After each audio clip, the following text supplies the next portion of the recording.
Tanong ka nang hindi mo nasagot, huwag kang masangkat. Yun ang lesson ng panibagong matutunan kung anong tamang sagot. Ang gawin mo, yung tanong sa'yo, yung nabara ka, mas maganda yon kasi mas hindi mo siya nakakalimutan. Tatanungin mo na ngayon yung lahat ng mga kakilala mong magagaling kung ano ang sagot nun.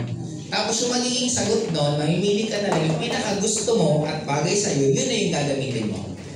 Clear? Kaya pag may sagot na hindi mo masagot, ang pinakasimple niya, ako dati technical lang, pasensya na po kayo kasi bago pa lang po ako. Tatanungin ko po yung nag-invite sa akin para masagot ko po kung ano po yung tanong niyo. Yun lang. Okay? Now, number 7. Okay? Ito po yung daily prospecting routine. It's up to you po kung mas marami dyan. Pero dapat mas marami dyan kasi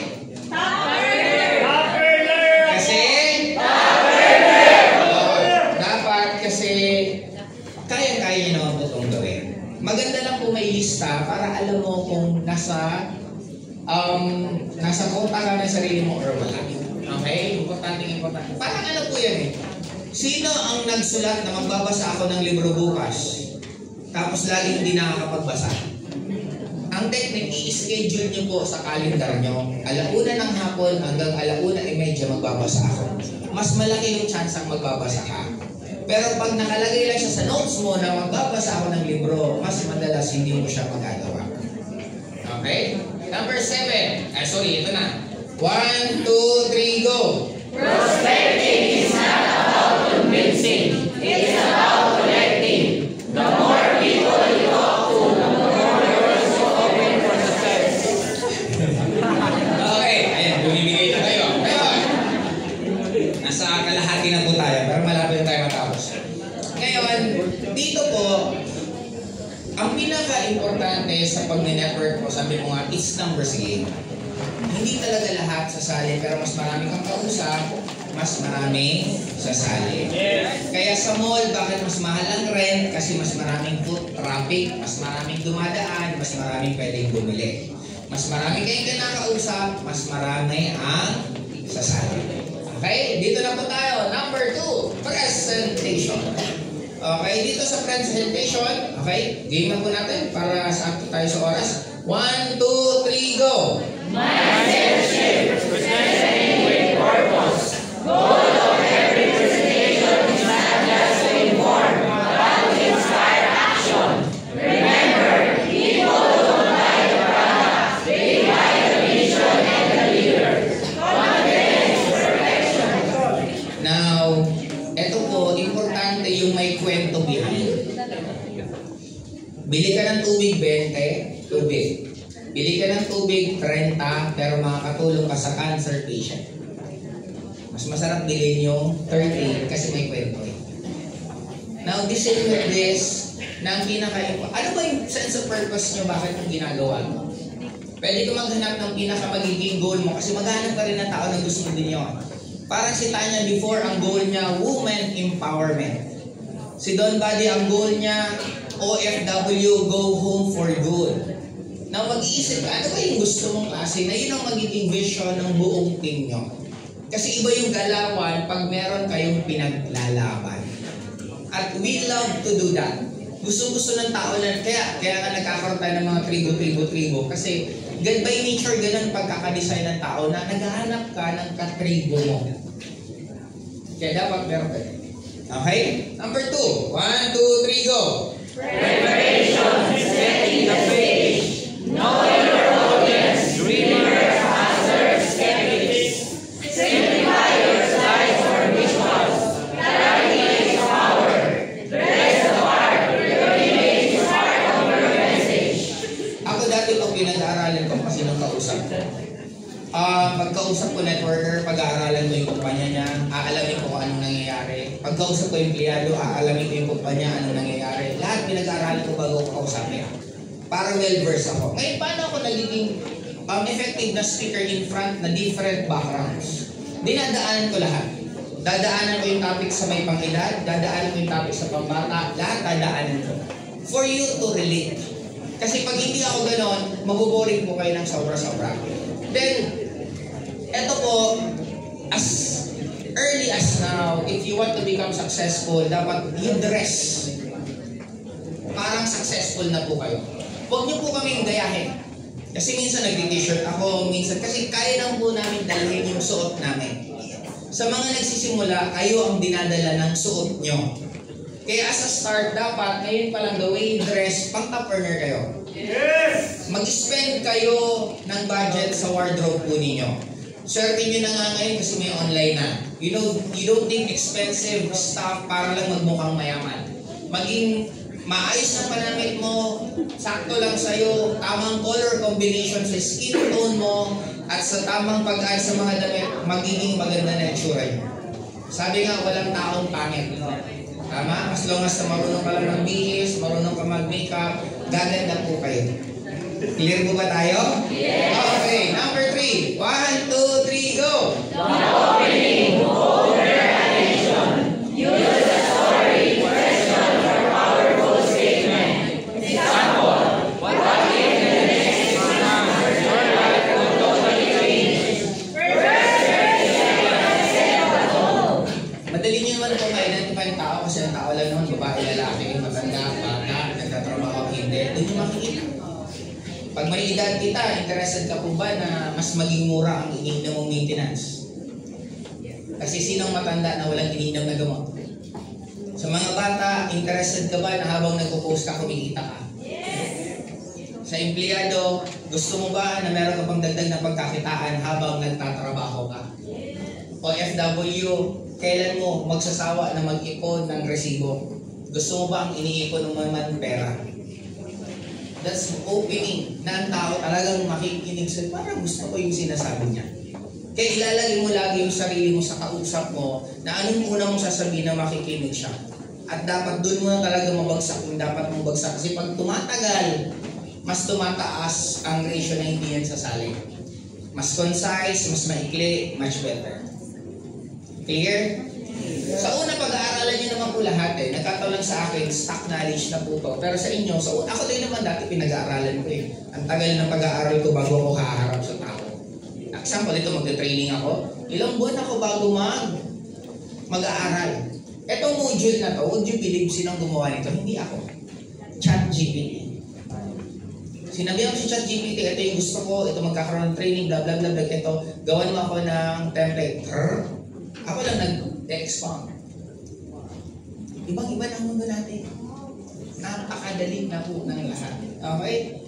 Number 4. 1, 2, 3, go! The content education has insights. Structure your flow. Problem. What people are struggling with. Solution. Your opportunity or product. Vision. Be your future with your team. Your stories and testimonials, not just data. Always highlight lifestyle and real results. Again, lahat ng problema ang solusyon, Ascendra. Yes! Para mas maniwala po sila, kailangan nakikita nila na yung team na sasamahan nila, yun ang solusyon. What if wala akong team? What if maliit pa lang? Ito, team nyo natin. Ang team nyo na Ascendra. Kung may mga iba ka nakikita ang grupo na malalaki na they have their own name at wala ka pa, okay lang yan. I-clear mo na lang na Ascendra to. Pa-picture ka. Training with my group. Pag pinost mo, dating sa titingin, grupo mo to lahat. Hindi ka rin naman nagsisinungaling kasi isang grupo tayo sa Ascendra. Okay? Kaya sa mga stories naman, pag wala ka pang kwento, mamuha ka ng ibang story. Kaya minsan pwede kang, marami kang kakilala dito, kunin mga testimonials sila para meron kang kwento sa mga taong i-bridge mo. Ang tawag doon matching. Kailangan kung engineer ang recruit mo, engineer din ang ipapashare mo. Kung estudyante, estudyante din para mas nakaka-relate sila sa isa't isa. Paano kung wala si engineer? E di, ikwento mo na lang mo ng engineer dito, ito yung ganito, ito yung ganito. Gets? Yes. Okay, number 5. 1, 2, 3, go. Body language and delivery. Eye contact, trust. Hands open, not closed. Energy and honesty. Voice dynamics. Loud, soft, fast, slow. Emphasize key points. Smile, enthusiasm. Magnetic presence. Okay, di ba? Yan ang normal. Na as time goes by, yung energy nyo nagda-die down. Kaya ang tanong, paano nyo yung mapapataas palagi? Kasi normal naman yan eh. Now, eto po sa sa presentation, it's very important na dapat you command. Yun ang reason bakit ako naglalakad-lakad dito. Tapos lalakad ako dito kasi I'm already commanding you. Na ako yung mas mataas kasi sinusunod niyo ako. Tama? Tapos ang purpose ko bakit ko ito ginagawa para yung leeg niyo gumagana. Para iwas anto. Ang pagtutok po ninyo, dapat ang voice nyo tumataas, bumababa, tumataas, bumababa, masaya. Now, para hindi maboring yung crowd, dapat alam mo kung kailan mo ibabagsak yung maganda. Bago mo ibagsak yung maganda, dapat ibaba mo muna ng mabuti. Naging Bisaya na ako. Ng mabuti, bago mo mas powerful sa voice, kasi hindi lang naman voice ang communication natin, it's body language. Kaya ang effective na speaker kasi gumagalaw ang kamay. Pag sinabi kong malaki, malaki. Sinabi kong maliit, maliit. It's very powerful na kaya pag kausap ka, kung nasa internet ka man, computer, dapat makikita ito pataas. Nakikita yung galaw ng kamay mo.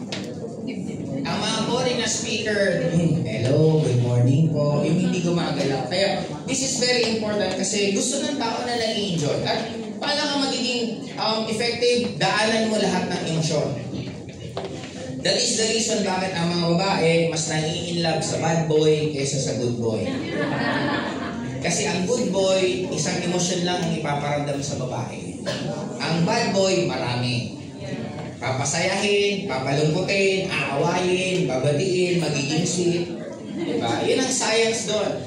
We love complexity. That is the reason kakain ng mangga, isasawsaw mo bagoong.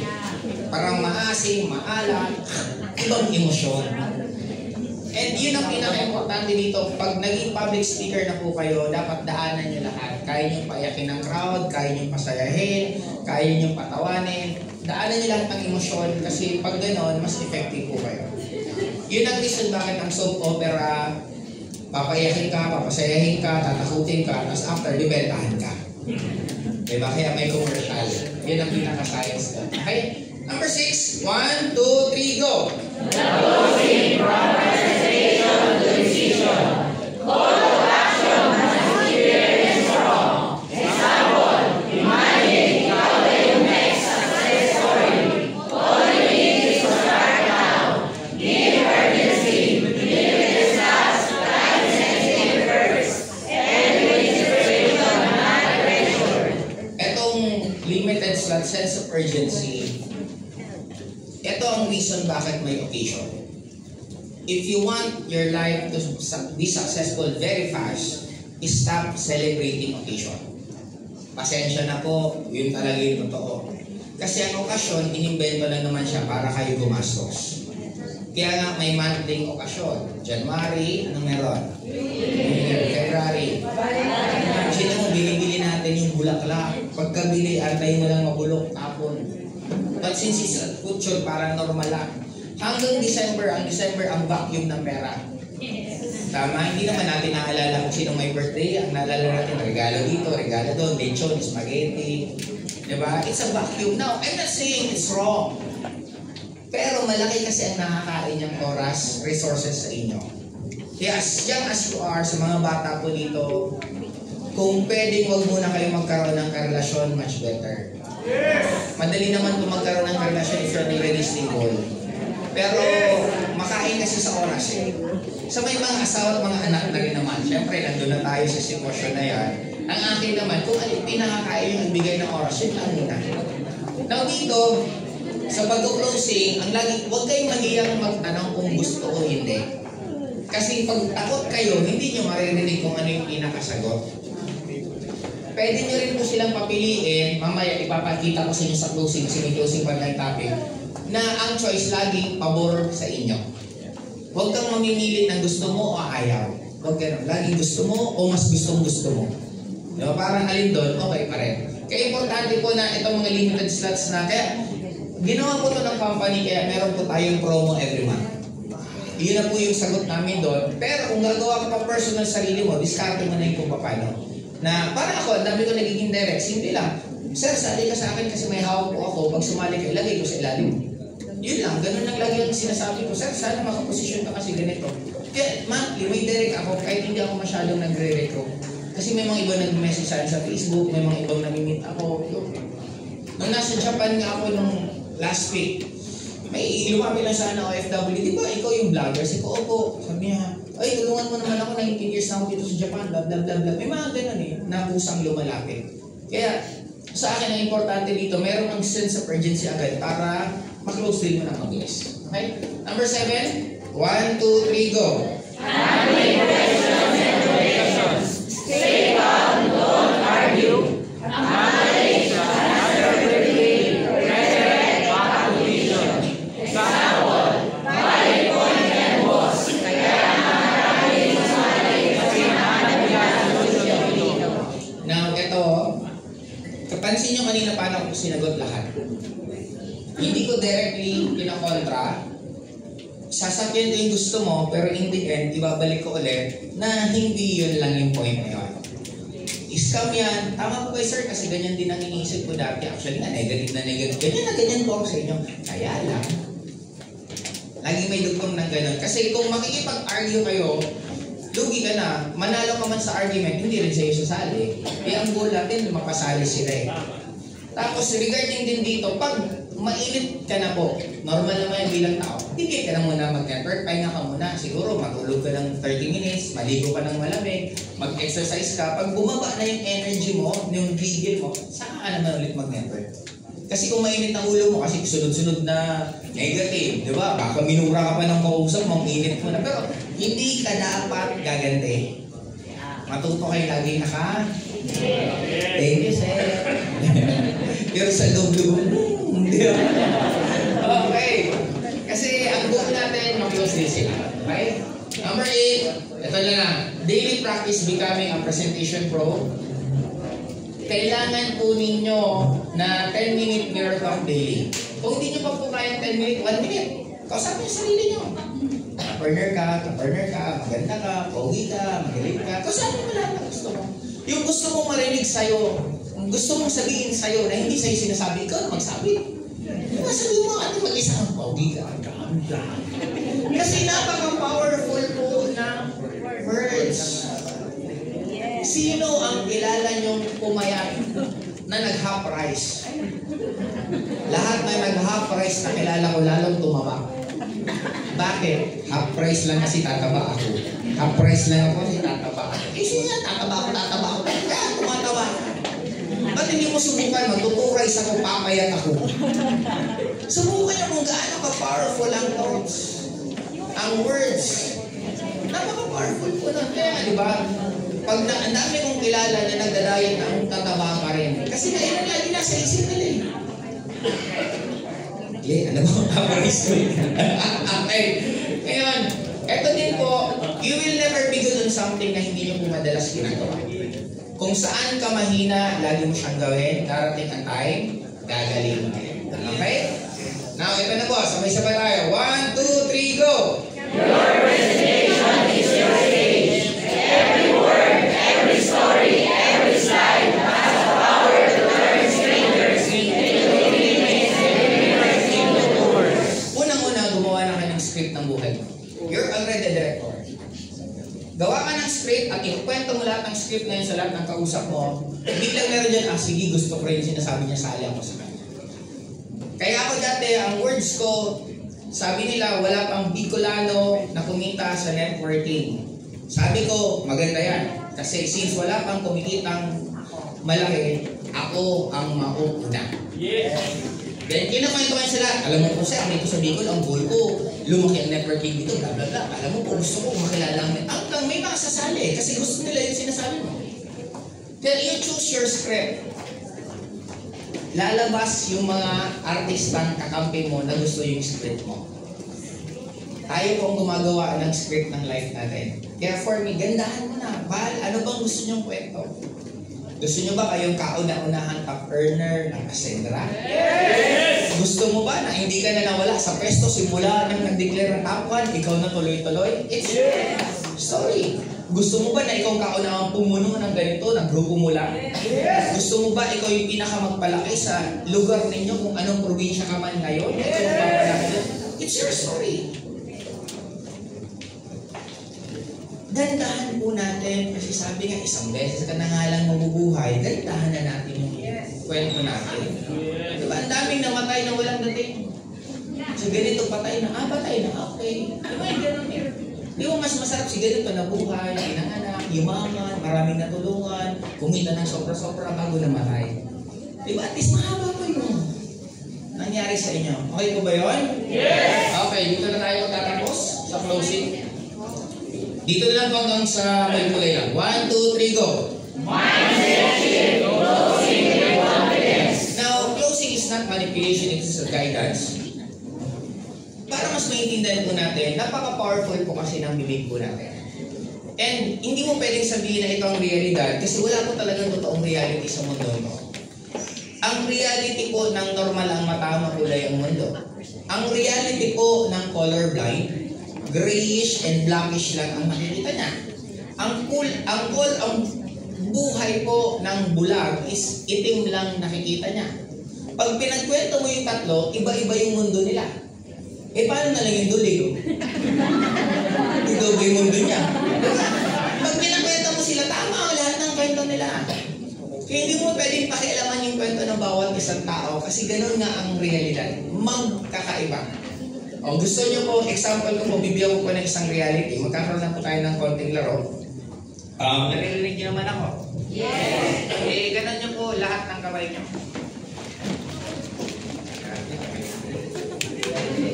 Ganito nyo po kamay nyo. Okay, nakikita nyo po? Yes! Okay. Gaganito po natin. Kita nyo pantay? Yes! Okay. Ibaba nyo po kamay nyo ulit. Dikit mata nyo. Isipin nyo yung kanang kamay. Pakitaas ng kanang kamay. Kanang kamay. Okay, very good. Pababa. Isipin nyo yung kanang kamay nyo po mahaba. I-visualize nyo po yung kanang kamay nyo lalong lumalaki ng lumalaki. I-visualize nyo po na yung kanang kamay mo mas malaki po sa kaliwang kamay mo. I-visualize mabuti na habang nagkakwentuhan tayo lalong humahaba ng humahaba. Okay, dilat nyo po mata nyo. Iganan nyo po ulit kamay nyo. Isarado nyo po. Ano po nakita nyo sa kamay niya? Mama! Okay po. Okay, ngayon, kakain niyo po ulit. Ibaba po natin. Pigit po ulit. Ibabalik ko po yung kamay niya. Pigit po ulit. Okay. Bumabalik na po yung kanang kamay ko. Bumabalik po sa normal yung kanang kamay ko. Nagiging kapantay na po ng normal na kamay ko yung kaliwang kamay ko. Dilat po yung mga mata. Iganito niyo po ulit. Isarado niyo po. Okay na ba? Okay na.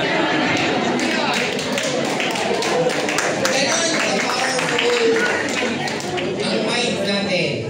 Makikita natin yung gusto natin makita. Yes. Na-guess mo ninyo? Kaya ang mundo natin, this is an alchemy. Bahala kung anong gusto mong makita. Yung lagi mong sinasabi, yan ang makikita mo kasi mahahanap mo rin yung mga kakamping gusto mo. Okay po? Yes. Number 2, 1, 2, 3, go! The psychology of decision making. Now, okay na. People decide this on emotion, not just with logic. Kaya dito, laging yung desire, urgency, trust. Now, para sa akin, mas importante kasi nararamdaman. Bakit tayo pumunta sa mga magandang lugar? Kasi we feel good. We are willing to pay money para mag-feel good. Kaya dapat, ikaw mismo, fountain ka ng good vibe. Paano kung magkakaroon ng fountain ng good vibe? Eat healthy foods. Makinig, magbasa ng mga magagandang basahin at papakinggan. Tip ko po sa inyo kung gusto niyo po, pwede po kayo bago matulog, mag-headset po kayo, makinig po kayo ng mga affirmation. Kung gusto niyo po mas tumalino, makinig po kayo ng Hemisync. Sabi, anong gano'n? Ang Hemisync po, pinapantay niyo po yung hemisphere mo, yung left hemisphere and right hemisphere, na normally pantay kasi yan pag bata tayo. The fastest for us to learn is 0 to 7 years old. Habang tumatanda ka, 25 years old pataas, medyo tumatagal na po yung learning. Kasi bumibilis na po yung left and right. Yung hemisync po, pag pinapakinggan nyo, binabalanse niya ulit. Inaayos niya po ulit kayo. Kaya paano ka magkaroon ng good vibe? Connect to nature, maligo sa dagat. Maglakad na nakapaa sa lupa. Kung hindi naman po, bumili ng 1 kilong asin. Pag maraming negative na nangyayari, maligo. Itunaw mo yung sa isang balde, ilagay yung 1 kilong asin. Habang inahalo, pogi ako, mayaman ako, marami akong pera, nakukuha ng pangarap ko. Then i-visualize niyo po, pag ganun gumagaan po pakiramdam. May mga pwede kayong gawin para magbawas-bawas kayo ng mga negative sa katawan nyo. Kung ang bigat po ng bahay nyo, pakilinis naman po. Pakitapo na po ng mga gamit na hindi nyo po ginagamit. 6 months na hindi nyo ginagamit ang gamit, hindi na po yun sa inyo. Kaya pamigay nyo na lang po. Kung kaysa gumugulo lang sa bahay, ibenta nyo na lang muna. Depende po nun. Ang pagpapagaan ng bahay, malinis, mabango. Makakatulong po yung lalo magpagaan po sa inyo. Magwisik-wisik po kayo ng mga asin para mag-alisan po ng mga... Yung asin po dapat yung buo-buo, hindi yung iodized na nabibili sa palengke. Para mas gumaan-gaan. Yun nga lang, may mga mawawala dyan. Kaya kung medyo malas-malas yung isang haber mo pala, biglang nawala, alam mo na, yun ang dala-dala mo. Okay.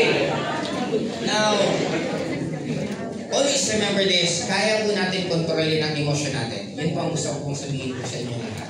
Don't ever allow na ibang tao ang nagmamanipulate ng happiness mo. Dapat kung meron, kayo po yan. Clear? Okay, number 3, the power of timing. Best time to close right after the peak of excitement. Masaya na, okay na, o tita kailan kayo sasali. Huwag mo nang pahabain ng sobra, baka mawala pa tuloy ng gana yan, di ba? Pag medyo nandun na, diretso mo na.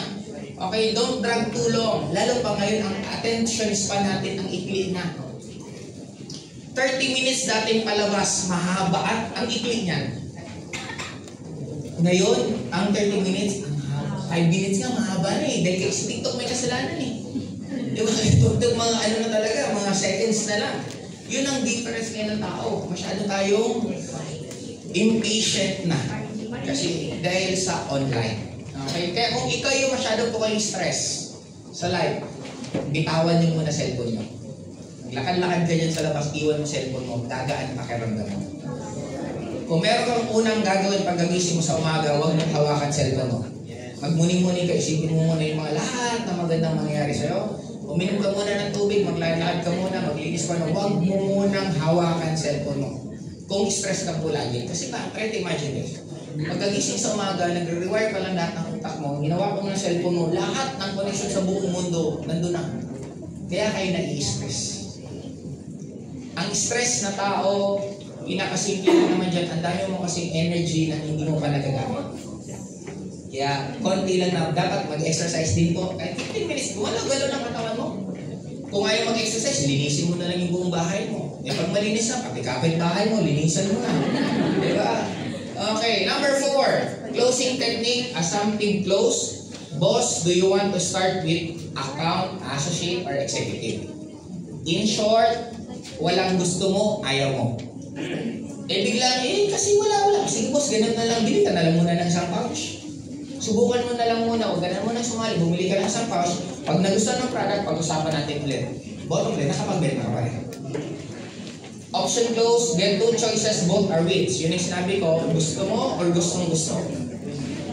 Okay? Vision close, paint their future if they start today. Importante to, mas detalyado, much better. OFW, imagine niyo po ma'am, nag-i-impake ka na ngayon.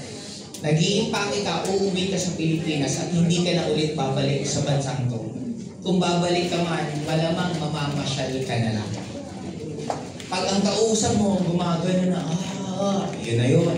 Na nabivisualize na niya. Bata, ganun din. Imagine mo habang nag-aaral ka, pag akit mo sa stage kasi graduate ka, may susi ka na ng kotse kasi kumita ka na sa Ascendra habang nag-aaral ka. Iyan ang mas detalyado, mas may emotion, mas may amoy, mas nag-goosebump, yun. Mas madali na po sa realidad ang pangarap nyo pag tinatayuan na po kayo ng balahibo pag iniisip nyo po. Yun po yung pinaka-sign. Pero pag wala pa, malayo-layo ka pa. Kaya isipin mo lalo ulit-ulit. Detalyado mas maganda. Anong suot mo, anong suot mong sapatos, anong amoy mo, anong itsura mo. Habang umaakit ka ng stage, tinititigan mo lahat ng mga pumapalakpak sa'yo. Sabong, this is it. Di ba? Yun ang pangarap. Kaya maraming taon din nakakuha nila kasi tamad tayong mangarap. Ano pangarap mo? Yumaman. Ano mayaman sa'yo? Maraming. Yung pala, ilang kwento eh. Masarap na gusto kong yumaman kasi gusto kong mapunta sa ibang lugar, gusto kong makatulog sa ibang tao, gusto ko yung church ko mas lalo kong mabigyan, gusto ko siguro yung magkawang-kawa, mas detalyado, mas maganda. Okay? Yes. Sorry. Number 4, testimonial close. Ito naman, simple. Maghanap ka ng ibang taong successful, papakausap mo. Okay? Number 5, handling last-minute hesitation. Again, the same. Use feel, felt, found formula. Yun ang sinabi ko na naramdaman ko rin po yan, ganyan din naisip ko, ay yalan. Diba? Ibabalik mo ulit lagi sa benefit. Ang laki ng bagay ng tono. Magmumura ako sa pangit sa tenga. Pero, putangin na naman. Pareho yung words, iba yung tone, iba yung delivery, iba yung impact. Kaya matuto po kayo maglaro ng tono ng boses po. Matuto ka maging cute, maging sweet, maging bata, maging dominant. Pag-aralan niyo po yun. Okay? Number 6, creating urgency without pressure. Tita, maganda makapag-join ka. Kasi kung makakapag-join ka, may promo po ako sa'yo. May training po kasi na yun. Kung makakasama ka, isasama po kita sa training. Ay, tita, napakaganda po kasi meron pong winner kay SP na gusto niya pong mamit yung mga tuturuan niya. Gusto sana kitang isama kasi binigyan ako ng slot. Kaya lang gusto niya member ka dapat. Yun po yung point na kayo na po bahala kung paano siya magiging creative. Pero ang daming ways na iba-iba kung paano niyo siya mapupush na magkaroon siya ng desisyon. Pinakasimple nga, example si Sir. Sige sir, gusto mo rin naman pala mag-executive. Ito na lang po sir, tulong ko na lang sa'yo. Yung kikitain ko, hati na lang tayo. Kikita ko ng 40 sa'yo, bigay ko na lang yung 20, tulong ko na po sa'yo para kumalesen. At least, okay na. Ang tao naman, by nature, gusto lang nilang may something na makukuha. Gaano na kayo karami, best, bumili kayo ng ganito. Bumili ka ng electric fan kasi may libreng payong. Hindi mo naman kailangan yung electric fan, kaya mo lang binili kasi may libre. Pero nasa ito. Kaya ako eh, kasi gusto natin lagi may something sa atin. Kaya kung may kausap ka, ako laging may counter offer. Ako, sige sir, pag sumali ka ng ito bigay ko sa'yo. 50% income is better than 0% income. Yes. Dati nga kahit ako tabla, sir. Gusto mo, 40, balik ko na sa'yo. Sumali ka, may 10,000 pa rin naman ako sa expansion. Kaya lang agad natin, bago akong direct. Ito po technique. Kasi dati, pag gusto mo mag-direct ng marami isang linggo, ay isang buwan, dali. Close to ko, kausap. Sir, balik ko na po 40. Okay po ba sa'yo? Kumayag. Kita, pag sumali ka, may spillover sa executive. Mang-offer ko na sa kanya executive, pero buo na yung direct referral. Sumali siya, Kita, pag sumali ka, bigyan kitang 2. Napaka-potential mo sa nag-executive matuto. Lalo pa yung mga, grabe dito, napakagaling niya kasi negosyante siya, bla bla bla. Ano dito, ipoposisyon kita pag sumali ka? Gets mo.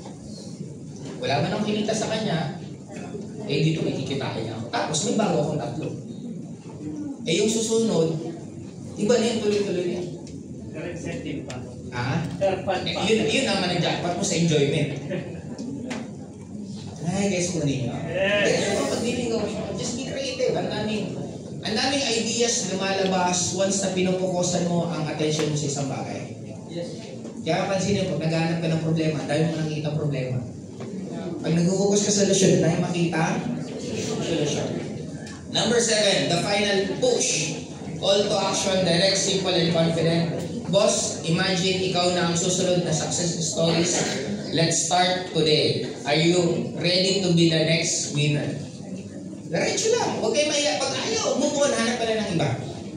Hindi lahat sasali, pero meron at merong maniniwala sa iyo. Okay? Number 8, post closed mindset. Whether yes or no, stay positive. No, not now. Huwag aawayin. Huwag kukulitin. Kasi actually sobrang tayo po pag masyado na po tayo makulit. Okay? Closing is a numbers game. The more you practice, the more yes you collect. Clear po ba tayo? Pag ayaw, okay lang. Minsan binabalikan ko pero iba na ang approach. Sir, baka gusto mo may 5 po akong bago mag-join. Ilagay ko sa inyo. Pwede ganun. Depende kasi kung paano kayo nag-usap. Minsan, nakita ko to. Example, mahilig siya sa fish oil. Tita, good news. Pag sumali ka sa akin ngayon, maliban sa bibigay sa yung product na ito, dagdagan na kita ng isa pang box ng fish oil. Saan galing box akin? Ako na bumili. Binili ko, pwedeng pang, pang subscription ko. Ibibigay ko ngayon sa kanya. Kung yung kinita ko naman sa direct referral niya, bawi pa rin naman ako. Nakasubscribe pa ako, may bago pa akong direct. Gano'n naman lang. Kaya ang negosyo, pansinin mo, hindi natatapos ang sale. Kasi nga, doon ang sense of urgency. Paano tayo hinihigop ng tindahan? 50% discount. Di malayo, di ba? Grabe, 50%. Pag lumapit ka, up to. Ang liit ng up to. Pagpasok mo sa loob, hindi pa pala. Ang dami ng, wala na yung 50%, wala na pala. Iba na, ikaw nasa loob ka na. Kung magaling yung tendera, yari ka. Oo, kasi ako dati, kinukulit ako dyan. Kasama ko yung may discount na yan, 50%. Sabi na natin, bilang mo na kaya, nasa 200,000 yung bag. 50%, di 100,000. Sabi sa akin nung tindera, sir, mas makakamura pag ganyan ka na. Sabi naman ng ate ko, since hindi man niya pera, sige na, bilang mo na ako. Sabi ko, sige, bibili mo na yan. Sige, ate, bibilin ko yan. Basta, masasagot ang tanong ko. Sabi niya, sige, anong tanong siya? Sabi ko, saan ako mas makakatipid? Pag binili ko yan, magkano discount? 50%. Pag hindi ko binili, magkano matitipid ko? 100%, tama? O ano, mas mura, 50 o 100? Sabi niya, 100. O, di tapos tayo, alis na kanya. Kasi makapag-asip ko ka ng 100. Eh, alam kung gullible po tayo, wala talaga kasi ang negosyante, pinag-aralan nila, psychology ng tao. Kaya nga ang mall, bakit nag-iiba-iba yung escalator? Ba't pataas na to? Dati pababa, ngayon pataas. Para ang tao, nagugulo yung lakad nila, para nakakadaan sila sa ibang tindahan. Yun ang reason bakit ang escalator minsan nagbabago-bago. Pag kakain kayo sa buffet, mauna kayo sa likod, huwag kayo sa harap. Kasi yung harap, kanin, pansit, bihon. Eh paano kung ikaw si ulam, punaan pagkain, di ba? Pagdating na dun sa mga ulam, puno na yung plate mo. Kaya may mga ganyan kung pinag-aralan mo talaga lahat. Kahit sa grocery, pinag-iiwala yung kailangan talaga para madaanan mo yung lahat. Habang madaanan mo yung lahat, lalong mapapabili ka. Minsan yung pila sa counter, pinapatagal. Di ba may mga bilihan pa na sa harap? Para boring naman ba ito? O sige, kunin ko na ito. Yan ang yung mga masisira na pa-expire na yung 7-Eleven, yun ang nandun sa may counter din. Kasi yung talagang kinukuha din para maubos. Yun po yun. Okay? Now, dito na po tayo magtatapos sa second part. Okay. 1, 2, 3, go! The art of closing is not about pushing people to say yes. It's about helping them believe that they deserve more and letting them to take the first step. Again, be aggressive. Ang tao, mas design tayo na kontrolin. Kasi nasanay tayo for more than 16 years of our life na nag-aaral po tayo sa school, sanay lang tayo sumunod. Upo ka ng 8 hours, yes ma'am, yes sir, sunod lang tayo nagsunod ka. Mas maraming tao talagang madaling susunod lang sila nagsunod. Kaya kung ikaw yung nagagay, tara, sali tayo, tara, gawin natin ito, tara ganito, mas magiging effective ka po as sa pag-network po kung gano'n po gagawin natin. Okay? Lastly, dito po tayo magtatapos. The art of having time for everyday. Ako po, yes, naging successful ako sa life. But marami pa rin po akong time sa iba't ibang bagay. Nagdodota pa rin ako, gumigimik pa rin naman po ako, nagkaroon din naman ako ng girlfriends. Pero alam ko kung ano yung goal ko. Alam ko kung ano ang priority ko. Ngayon, right now, ibibigay ko po sa inyo ng schedule ko ngayon para mas makarelating po kayo na even ganito na po ako, pero may mga time pa rin ako sa family ko. Ito yung pag-schedule na pwede nyo pong gawin. Monday, Tuesday, Wednesday, Thursday, Friday, Saturday, Sunday. Okay? Now, sana maintindihan po natin na bawat ginagawa natin, meron siyang kapalit. Okay? Example, nag-network ka, nagda-directing ka. Anong kapalit? Pera. Umangaten ka ng training sa networking, anong kapalit? Pera. Nagdi-date ka ng girlfriend mo or boyfriend mo, anong kapalit? Bastos. Love. Negative pera.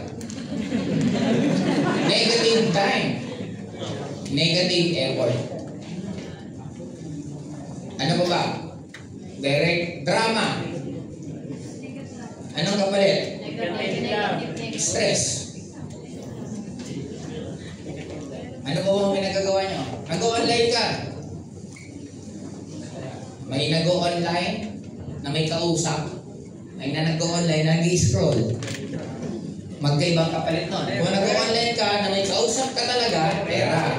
Nag-online ka na wala kang kausap, anong kapalit? Entertainment. You are in the office and you are working in the office, is magkaiba po yun.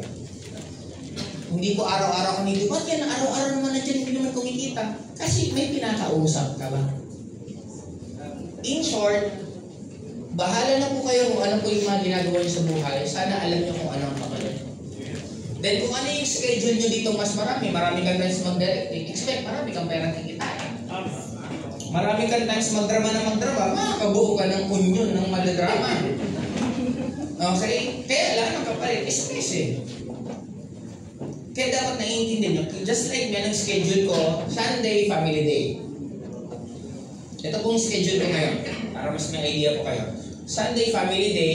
Monday, mga 10, mag-gym ako. After gym, kakain. Tapos dun ako magsasagot mga 2 hours. Pupunta dito sa office. Magkakaroon kami ng board meeting sa gabi, AF4. In short, buong araw ko, hustle.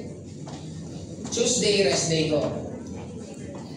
Kadalasan, pag Tuesday, dati rest day ko to dapat, nalaman ni Tin, ngayon, naging date day na namin. Okay? Wala nang choice, lagi kami nag-date pag ganito. Wednesday, Thursday, Friday po rin, hustle. Puro trabaho talaga. Katulad kayo na, I started my day, mag-alas 12 ng tanghali, nandun ako sa office, natapos po tayo ngayon, halos pa alas 12 din. Magta 12 hours po akong matawag. And this is my normal na schedule. Even before. Ang pagkakaiba lang noon, ang kausap ko isa-isang tao. Ngayon ang kausap ko, grupo-grupo. Kaya if you're going to ask na sabog ba lalaki ba ang asentra, sobra. Kasi iba naman yung trabaho, same lang din eh. Pero yung kausap, iba na po eh. Hindi naman konti, sobrang dami ang araw-araw na kausap ko. Kaya sa inyo, I'm not saying na huwag na kayo mag-love life. Lalo sa mga may edad na po. Sa mga bata, kung pwede naman na iwasan nyo na muna. Sa lalaki, pag may kinikita na po kayo, hindi na po kayo manliligaw. Pag wala ka pang pera, manliligaw pa po kayo. Yan po ang pagkakaiba nyo. Kaya sa akin, mas mag-prioritize kayo sa tingin nyo magiging masaya po kayo. Sa mga bata, I do suggest, lalo na mga 20s pa lang po kayo, itodo nyo kasi ang edad, nag-iiba po ang gigil nyo habang nagkakaedad. Kaya habang bata pa, much better. Sa may mga edad naman po, itansya nyo lang pagkaya pa kasi baka pag gabi-gabi ka po yan, iba na nararamdaman nyo. Diba? Pero kung habang ginagawa mo to, nagiging bata ka, nag-i-enjoy ka, dito rin nyo, panalo ka eh. Diba? Sabi nga, ang Pasko daw hindi na daw masaya kasi para lang sa mga bata. Ang tamang term po, kaya hindi ka na masaya sa Pasko kasi hindi ka na nagiging bata. Maging bata po tayo ulit, there's nothing wrong na maging masaya. There's nothing wrong na madapa. There's nothing wrong na mangarap ulit. Walang masama din, sino ba kasi nagsabing may tamang oras o edad sa lahat ng bagay? Sino ba magsabi dapat pag 30 ka na may anak ka na? Sino ba nagsabi dapat pag 60 ka na, retired ka na? Sino ba nagsabi na? Diba? Ba't hindi ka gumawa ng sarili mong version ng buhay? Yes. Na magiging masaya ka. Walang late sa nangangarap. Yes. Tama ba? Pwede ka kayo nangangarap. Kasi ano po kayo? Ano po kayo? Okay, dito tayo magtatapos. Gusto ko po, basahin po ninyo to. Gusto ko, basahin niyo po to na ang pakiramdam niyo na topper na po. Basahin niyo po kasi ito na yung pinaka-last part natin. Basahin niyo po to sa pinaka-ramdam niyo every word na sinasabi dito at ngayon pa lang kinong-congratulate ko na po kayo. Okay po? Ano po kayo?